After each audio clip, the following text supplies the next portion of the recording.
Sivanath alias చిన్ని గారు ఆయన ఎంత అత్యుత్తమం అంటే ప్రజాసేవ పట్టదు, బెజవాడ పార్లమెంట్ ప్రజలు పట్టరు. ఆయన అంతా బిజీ నోట్లు లెక్కెట్టుకోవటం, సాయంత్రానికి ఎంత వచ్చింది రాత్రికి క్లోజింగ్ బ్యాలెన్స్ చూసుకోవటం, వాటిని ఏ పూటగా పూట లేదా వారానికి ఒకసారి హైదరాబాద్ తరలించడం వల్ల నా గురించి నేదేదో దేవుడు ఆస్తి మా ఊళ్ళో ఎవడో చెప్పాడు, అది పుచ్చుకుని నేలాడతాడు. ఇక్కడ కుక్కతోక పట్టుకుని కృష్ణానది ఇటు నుంచి అటు సీతానగరం వరకు ఏదటం సాధ్యం కాదని అతనికి మెల్లగా అర్థం అవుద్ది. 135 మంది 2 లక్షల చొప్పున ఆక్షన్ జరిగితే దాంట్లో నేనెట్ట కొట్టేశానో మరి మీరు ఈ కృష్ణానది ఈ ఒడ్డు నుంచి ఆ ఒడ్డుకి లేదా ఇక్కడి నుంచి అక్కడికి ఈద్దాం అనుకున్నటువంటి ఆ సమాచారం ఇచ్చిన గోదావరి మీరు పట్టుకున్న ఆ తోక ఎవరిదో వాళ్ళు చెప్పాలి, అది పుచ్చుకుని బయలుదేరిన మీరు చెప్పాలి.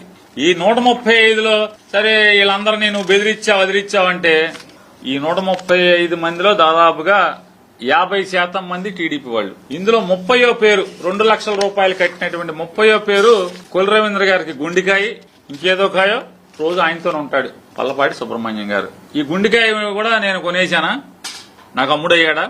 ఇప్పుడు ఒక తోక పట్టుకుని మీరు బయలుదేరారు కదా, ఆ తోకకున్న తలకాయతో మాట్లాడి విచారణ చేయించండి ఈ ఆక్షన్ మీద. ఖచ్చితంగా ఆ భూములు దేవుడికి వెనక్కి లాక్కోండి. అధికారం మీది, ఏది పడితే అది చేస్తున్నారు కదా.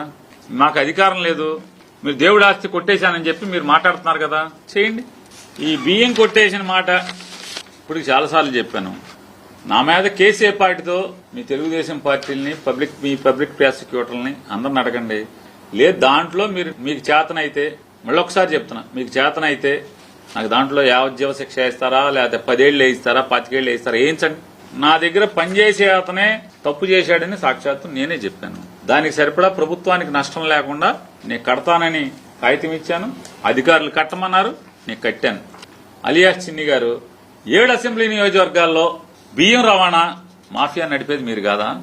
ఈ పెద్దిరెడ్డి ఎవడు మీ ఆఫీసులో కూర్చుని రోజు మొత్తం ఈ పార్లమెంట్ మొత్తంలో బియ్యం వ్యాపారం చేసేవాడు ఎవడు మీ ఆఫీసులో ఎందుకు కూర్చుంటున్నాడు?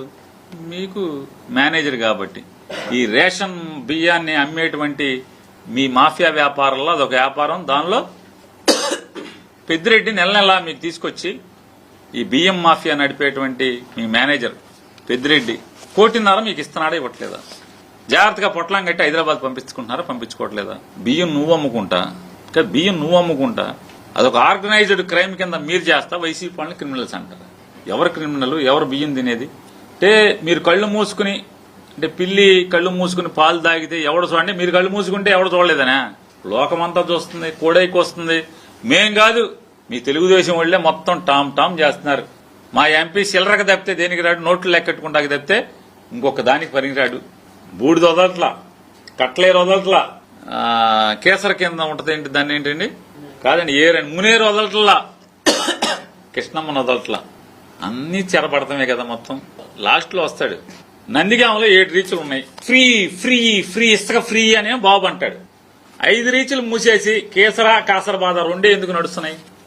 2 రీచ్ల్లో ఎన్ని టిప్పర్లు హైదరాబాద్ వెళ్తున్నాయి? ఎవరో చెప్పడం 16 టైర్లు టిప్పర్ అంటున్నారు. అసలు అంత టిప్పర్లు ఇక్కడ ఎక్కడా లేవండి.